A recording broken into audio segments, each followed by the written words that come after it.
প্রিয় শিক্ষার্থীরা, আসসালামু আলাইকুম। আশা করি সবাই ভালো আছো। আজকে আসলাম আরেকটি পর্বে। এ পর্বে আলোচনা করব অনুসরণী 3.3 75 পৃষ্ঠার সৃজনশীল প্রশ্নটি নিয়ে আলোচনা করব আজকে। তো তোমরা শেষ পর্যন্ত দেখবা, আমি তোমাদেরকে সহজ করে অঙ্কটি বুঝিয়ে দেওয়ার চেষ্টা করবো ইনশাআল্লাহ। আর আমার চ্যানেলে নতুন হয়ে থাকলে অবশ্যই চ্যানেলটি সাবস্ক্রাইব করে আমার পাশে রয়েবে এবং ভিডিও ভালো লাগলে অবশ্যই ভিডিও শেষে একটি লাইক করে দিবে। আর ইতিপূর্বে যারা আমার চ্যানেলটি সাবস্ক্রাইব করে রয়েছে তাদেরকে অসংখ্য ধন্যবাদ। তো চলো আমরা অঙ্কগুলো শুরু করি। তো এখানে যে সৃজনশীল প্রশ্নটা দেখছো, এই সংক্ষিপ্ত প্রশ্নগুলো আমি গত পর্বে আলোচনা করে দিয়েছি এই টিক চিহ্নের সাথে। যেহেতু টিক চিহ্ন 5টি ছিল, তার সাথে আমি এই সংক্ষিপ্ত 3টা আলোচনা করে দিয়েছি। আজকে সৃজনশীলটা আলোচনা করব। তো সৃজনশীল প্রশ্নটা দেখো, এখানে 9 -4 -2 0 6 -5 দেওয়া আছে। এখন এটা হচ্ছে উদ্দীপক, এটাই কিন্তু উদ্দীপক, আর এই দুটা হচ্ছে প্রশ্ন। তাহলে এটা থেকে আমাদের কি করতে হবে? প্রশ্নের উত্তরগুলো দিতে হবে। তো প্রথমে বলছে দেখো, ধনাত্মক সংখ্যাগুলোকে মানের ঊর্ধ্বক্রমে সাজাও। খ নম্বরে বলছে অঋণাত্মক পূর্ণ সংখ্যার সমষ্টি হতে ঋণাত্মক পূর্ণ সংখ্যাগুলো সমষ্টি বিয়োগ করো। প্রথম সংখ্যাদ্বয়ের অন্তর ও শেষ সংখ্যাদ্বয়ের অন্তর নির্ণয় করো। সংখ্যারেখার সাহায্যে অন্তর্দ্বয়ের যোগফল নির্ণয় করো।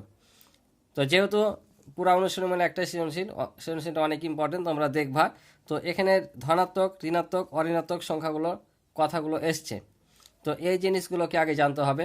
তো আমার এই অধ্যায়ের প্রথম পর্বটা, অর্থাৎ 3 অধ্যায়ের প্রথম পর্বটা যদি তোমরা দেখো, স্বাভাবিক সংখ্যা সহ ধনাত্মক, ঋণাত্মক, অঋণাত্মক সব সংখ্যার ব্যাখ্যা করা আছে। তারপর আমি আলোচনা করছি যে ধনাত্মক, ঋণাত্মক সংখ্যা কাকে বলে।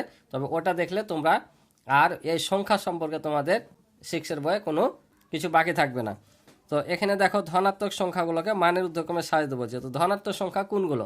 ধনাত্মক সংখ্যা হচ্ছে তোমার যে সংখ্যাগুলো শূন্যর চাইতে বড় সংখ্যাগুলোকে বলে ধনাত্মক সংখ্যা। ধনাত্মক সংখ্যা কি? শূন্যর চাইতে বড় সংখ্যাগুলোকে বলছে ধনাত্মক সংখ্যা। অর্থাৎ শূন্যর চাইতে বড়। তো শূন্যর চাইতে বড় কি? শূন্যের ডান দিকে, অর্থাৎ আমরা জানি সংখ্যা রেখার ডান দিকে যে সংখ্যাগুলো যায় সে সংখ্যাগুলো পরস্পর পূর্বের সংখ্যার চাইতে বড় হয়। তাহলে সংখ্যা রেখা, এই যে এখানে সংখ্যা রেখা দেখতে পাচ্ছ, এই যে শূন্যের ডান দিকে এই সবগুলো সংখ্যা আছে, তার মানে এগুলো হচ্ছে ধনাত্মক সংখ্যা। তাই বলছে কি, শূন্যের চাইতে বড় সংখ্যাগুলোকে ধনাত্মক বলে। অর্থাৎ এই যে 1 2 3 থেকে যত যাবে সবগুলো হচ্ছে শূন্যের চাইতে বড় এবং সেগুলো হচ্ছে ধনাত্মক সংখ্যা। তাহলে এখন দেখো শূন্যের চাইতে বড় কোনটা কোনটা আছে। তো এই যে এগুলো তো মাইনাস, তার মানে ঋণাত্মক সংখ্যা। ঋণাত্মক সংখ্যা শূন্যের বাম দিকে থাকে। তাহলে আমাদের এখানে ধনাত্মক সংখ্যা মাত্র কয়টা? 2টা। একটা হচ্ছে 9, একটা হচ্ছে 6। এই দুটাকে আমাদের ছোট থেকে বড় সাজাতে হবে। ঊর্ধ্বক্রম মানে হচ্ছে ছোট থেকে বড় সাজাতে হবে। তো চলো অঙ্কটা করে দিই, তারপরে খ নাম্বার করে দেব। তাহলে দেখো, ক নাম্বারে আমরা লিখলাম যে এখানে ধনাত্মক সংখ্যাগুলো হলো 9 6। এই দুটা হচ্ছে ধনাত্মক সংখ্যা, শূন্যের চাইতে বড়, বাকিগুলো সব ছোট। তাহলে এখন এগুলোকে ঊর্ধ্বক্রমে সাজাতে হবে। তাহলে লিখি যে সংখ্যাগুলোকে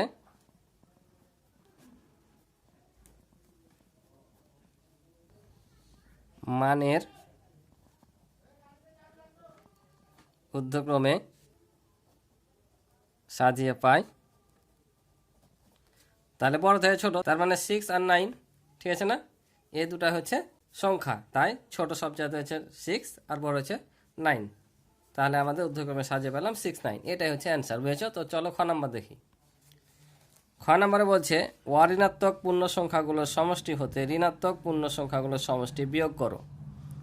অঋণাত্মক পূর্ণ সংখ্যা সহ ঋণাত্মক পূর্ণ সংখ্যাগুলোর সমষ্টি বিয়োগ করতে বলছে। অর্থাৎ অঋণাত্মক সংখ্যাগুলো যোগ করতে হবে আর ঋণাত্মক সংখ্যাগুলো যোগ করতে হবে। যোগ করার পর আবার সেগুলোকে বিয়োগ করতে হবে। এখন কথা হলো যে অঋণাত্মক পূর্ণ সংখ্যা কি আর ঋণাত্মক পূর্ণ সংখ্যা কি।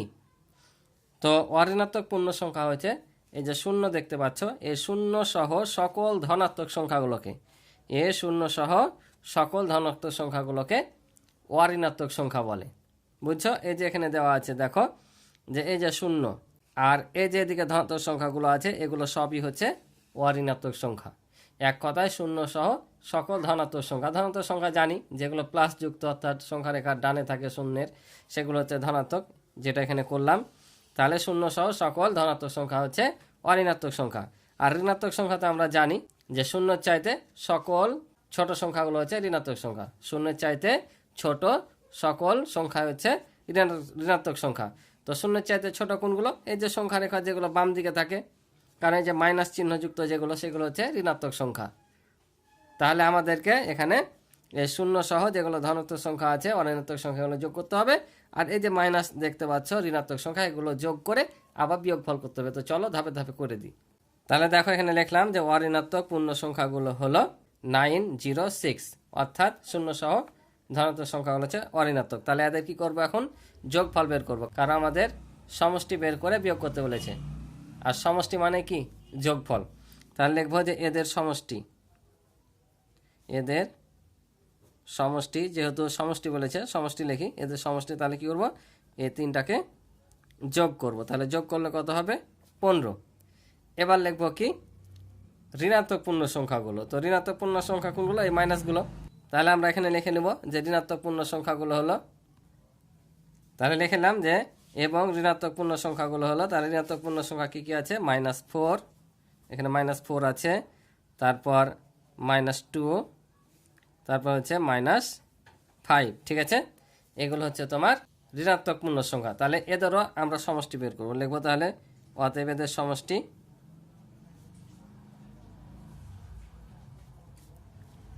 তাহলে সমষ্টি যদি বের করি কি লিখবো, -4 প্লাস -2 ঘেরে ঘেরে দেবা, যেহেতু সমষ্টি বলেছে তাই আমাদের এভাবে যোগ দিতে হবে, ঠিক আছে। এখন দেখো এগুলো কি করব, তাহলে এগুলো এখন আমরা বন্ধনী উঠে দেবো। এভাবেও চাইলে যোগ করে নিতে পারো তোমরা, যেহেতু সব সামনে যোগ আছে আর এগুলো বিয়োগ, যোগই করতে হবে, কিন্তু ফিগারটা আসবে কি মাইনাসের ফিগার। তো আমি বন্ধনী উঠাই করে তোমাদেরকে আরও বুঝতে পারবা।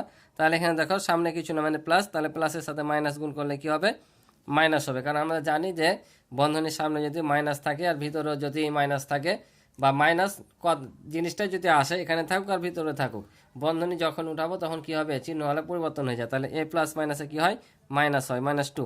এটা প্লাস মাইনাসে -5। তাহলে এখন দেখো তিনটাই মাইনাস, তার মানে সংখ্যা রেখার কোন দিকে আসবে, বাম দিকে আসবে তিনটাই। তাহলে এখন যদি আমরা যোগ করি তাহলে কত হবে, 5 2 7, 7 8 4 হচ্ছে 11। তো কি 11, এটা -11, যেহেতু সবটি ঋণাত্মক সংখ্যা তাই মাইনাস হয়, বুঝতে পারছো। এখন এই যে অঋণাত্মক পূর্ণ সংখ্যাগুলোর সমষ্টি পেলাম আর ঋণাত্মক পূর্ণ সংখ্যার সমষ্টি পেলাম, এই দুটার কি করতে বলেছে, বিয়োগ করতে বলেছে, ঠিক আছে। কারণ যে বলে দিয়েছে যে অঋণাত্মক পূর্ণ সংখ্যাগুলোর সমষ্টি হতে ঋণাত্মক পূর্ণ সংখ্যাগুলোর সমষ্টি বিয়োগ করো, অর্থাৎ আমাদের এইটা থেকে এটা বিয়োগ করতে হবে, যেহেতু অঋণাত্মক পূর্ণ সংখ্যা থেকে বলেছে ঋণাত্মক পূর্ণ সংখ্যা বিয়োগ করতে। তাহলে আমরা এখন বিয়োগ করে দেবো। তাহলে দেখো আমরা লিখে নিলাম যে অঋণাত্মক পূর্ণ সংখ্যার সমষ্টি বিয়োগ হচ্ছে ঋণাত্মক পূর্ণ সংখ্যার সমষ্টি, যেহেতু এই দুটো আমাদের বিয়োগ করতে বলেছে। তাহলে সমান সমান আমরা এখানে অঋণাত্মক পূর্ণ সংখ্যার সমষ্টি পেয়েছি 15, আর এখানে পাইলাম ঋণাত্মক পূর্ণ সংখ্যা -11। এটা বিয়োগ করতে বলেছে, তাহলে আমরা এটা ঘেরে কী করবো, 11 দেবো, -11। কেন বন্ধনীতে দিলাম, কারণ আমাদের করতে বলেছে বিয়োগ, আর এটাও আবার আছে বিয়োগ সংখ্যা, তাহলে আমাদেরকে দুটাই বিয়োগ করে ঘেরতে হবে, বুঝতে পারছো। তাই আমরা এখানে বন্ধনীতে দুটাকে ঘেরে দিলাম। এখন দেখো আমরা বন্ধনী উঠাবো, তাহলে মাইনাস মাইনাসে কী হয়ে যাবে, মাইনাস মাইনাসে প্লাস হয়ে যাবে, তাহলে 11, বুঝতে পারছো। অঋণাত্মক পূর্ণ সংখ্যা থেকে ঋণাত্মক পূর্ণ সংখ্যার সমষ্টি বিয়োগ করতে বলেছে, তাহলে আমাদের এটা বিয়োগ করলাম, আর এটা আগে থেকে কিন্তু বিয়োগটা আছে, ওই জন্য বন্ধনী দিয়ে ঘেরতে হলো, ঠিক আছে। তাহলে আমরা বন্ধনী উঠালে মাইনাস মাইনাসে প্লাস, এখন এই দুটো দেখছি যোগ, তাহলে যোগ করে দিলে কত হবে, 26। এটাই হবে আমাদের অ্যান্সার, বুঝতে পারছো। আমাদের অঋণাত্মক পূর্ণ সংখ্যার সমষ্টি থেকে ঋণাত্মক পূর্ণ সংখ্যার সমষ্টি বিয়োগ করতে বলেছিল, আমরা বিয়োগ করে পেলাম এত। এবার গ নাম্বার দেখো, বলছে প্রথম সংখ্যাদ্বয়ের অন্তর এবং শেষ সংখ্যাদ্বয়ের অন্তর নির্ণয় করে সংখ্যা রেখার সাহায্যে অন্তর্দ্বয়ের যোগফল নির্ণয় করো। প্রথম সংখ্যাদ্বয়ের অন্তর আর শেষ সংখ্যাদ্বয়ের অন্তর বলেছে। তো অন্তর মানে কি আগে আমরা জানি, অন্তর মানে হচ্ছে বিয়োগফল, অন্তর মানে হচ্ছে বিয়োগ, অর্থাৎ প্রথম সংখ্যাদ্বয় বলেছে, অর্থাৎ এখানে যে প্রথম সংখ্যা দুটো দেখতে পাচ্ছ এই দুইটা সংখ্যার বিয়োগফল এবং এই শেষের দুই সংখ্যার বিয়োগফল করে বিয়োগফলটা সংখ্যা রেখার মাধ্যমে আবার যোগ করতে হবে, বুঝতে পারছো। তাহলে আমাদের প্রথমে কি করতে হবে, এই দুটা সংখ্যা যোগ করতে হবে, আবার এই দুটা সংখ্যা যোগ করতে হবে, তারপর এদের অন্তরফলকে অর্থাৎ বিয়োগফলকে আবার সংখ্যা রেখার সাহায্যে যোগ করতে হবে। তো চলো আমরা করি। তাহলে দেখো লিখলাম প্রথম সংখ্যাদ্বয়ের অন্তর, অন্তর মানে কি বিয়োগ।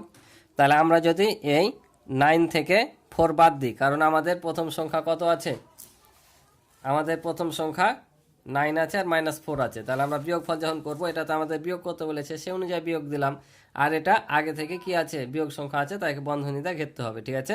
তাহলে এখন যদি আমরা বিয়োগ করি তাহলে দেখো 9, এই মাইনাস মাইনাসে কি যাবে +4, তাহলে এখন যদি যোগ করি দেখো যোগ হয়ে গেলো দুটো সংখ্যায়, তাহলে যোগ করলে হবে 13। তো দেখো আমি এটা পাশাপাশি করে দিলাম, তোমরা চাইলে নিচে নিচেও করতে পারবা, ঠিক আছে, যেভাবে করো না কেন সমস্যা নাই। এবার তাহলে আমরা কি করব, শেষ সংখ্যাদ্বয়ের অন্তর বের করব। তাহলে লিখি শেষ সংখ্যাদ্বয়ের অন্তর। তাহলে শেষ সংখ্যা কত কত আছে দেখো, 6 আর -5। তাহলে আমরা দিব এখানে 6 মাইনাস, তাহলে মাইনাস যেহেতু 5 আছে, এটা আমাদের কি করতে হবে, বন্ধনী দিয়ে ঘেরতে হবে, যেহেতু এটা সংখ্যাটাই ঋণাত্মক আর এটা আমাদের শর্ত অনুযায়ী বিয়োগ করতে বলেছে, সে বিয়োগটা। তাহলে এখানে 6 বন্ধনী উঠলে মাইনাস মাইনাসে +5, ঠিক আছে। তাহলে দেখো এটাও প্লাস সংখ্যা হয়ে গেল, এটাও প্লাস সংখ্যা, তার মানে 6 আর 5 যদি আমরা যোগ করি তাহলে কত হবে, 11। আমাদের বিয়োগ করতে বললো, কিন্তু এটাও মাইনাস সংখ্যা থাকার কারণে এই বিয়োগ আর বিয়োগে যোগ হয়ে গেল, দিয়ে এখন আমাদের যোগ করে কত পেলাম, 11। এখন এই দুটা সংখ্যা আবার কি বলেছে, আমাদের সংখ্যা রেখার সাথে যোগ করতে হবে, কারণ প্রথম সংখ্যাদের অন্তর শেষ সংখ্যাদের অন্তর যা পাবো সেটা সেই সংখ্যা দুইটা আবার আমাদের সংখ্যা রেখার সাথে যোগ করতে হবে, অর্থাৎ এই দুটা সংখ্যাকে আমাদের এখন কি করতে হবে, সংখ্যা রেখার সাথে যোগ করতে হবে। তো চলো করে দিই। তো আমি এখানে করে দিয়েছি দেখো, যেহেতু একই রকমই। তো আমি এখানে শূন্য নিয়েছি দেখো, কারণ আমাদের সবই হচ্ছে এখানে কি ধনাত্মক সংখ্যা, তাই সংখ্যা রেখার সবগুলোই ডান দিকে আসবে, বাম দিকে কিছু নাই, যেহেতু অনেক বড় জায়গাতে হবে না, তাই শূন্য এই পাশে নিয়েছি। তোমরা যেদিকে বেশি হবে শূন্যটা তার থেকে বামে অথবা ডানে চেপে নেবা, যেমন সবই ধনাত্মক সংখ্যা, তাই আমি শূন্যটা বাম দিকে নিয়ে নিয়েছি একেবারে শেষ সীমান্তে, ঠিক আছে।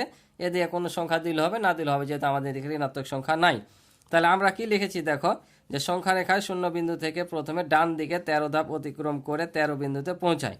এই যে দেখো শূন্য বিন্দু থেকে, যেহেতু প্রথমে 13 আছে, তোমরা এখানে লিখে নিবা এভাবে, যে শূন্য বিন্দু থেকে 13 ধাপ, এই যে 13 পর্যন্ত এসছি, দিয়ে আবার 13 বিন্দুতে আমরা কি পৌঁছেছি। তো আবার যেহেতু 11 ধনাত্মক সংখ্যা, তাই লিখেছি যে আবার 13 বিন্দু হতে, অর্থাৎ এই যে 13 বিন্দু হতে ডান দিকে আরও 11 ধাপ অতিক্রম করে 24 বিন্দুতে পৌঁছায়। কারণ এদিকে যদি আমরা 11 ধাপ আসি আরও, তাহলে দেখো কত হবে, 1 2 3 4 5 6 7 8 9 10 11, অর্থাৎ 24। তাই 24 বিন্দুতে পৌঁছায়। এই যে আমরা 24 বিন্দুতে পৌঁছাই, তাহলে কি বললাম, যে প্রথমে সংখ্যা রেখা শূন্য বিন্দু হতে প্রথমে ডান দিকে 13 ধাপ অতিক্রম করে 13 বিন্দুতে পৌঁছায়, আবার 13 বিন্দু হতে ডান দিকে আরও 11 ধাপ, যেহেতু দুটাই ধনাত্মক তাই দুটাই ডান পাশে আসবে, 11 ধাপ অতিক্রম করে 24 বিন্দুতে পৌঁছায়। তাহলে 13 ও 11 এর যোগফল হবে কত, 13 যোগ 11 সমান 24। এটা হবে অ্যান্সার। বুঝতে পারছো, এটাই ছিল তোমার প্রথম সংখ্যাদ্বয়ের অন্তর এবং শেষ সংখ্যাদ্বয়ের অন্তর এর সমষ্টি সংখ্যা রেখার সাহায্যে যোগফল নির্ণয় করা। আশা করি তোমরা বুঝেছো। তো আজকে এই পর্যন্ত ছিল পর্বের অঙ্ক। ক্লাসটি ভালো লাগলে অবশ্যই চ্যানেলটি সাবস্ক্রাইব করে পাশে থাকবে এবং ভিডিও ভালো লাগলে একটি লাইক করে দিবে। এবং এই অধ্যায়ের সম্পূর্ণ ভিডিও তোমরা দেখতে চাইলে ভিডিও ডিসক্রিপশনে লিঙ্ক পেয়ে যাবে, অথবা আমার চ্যানেলের প্লে লিস্টের মাধ্যমে সরাসরি দেখে নিতে পারবে। তো আজকে পর্যন্ত ভালো থাকো, সুস্থ থাকো, আল্লাহ হাফেজ।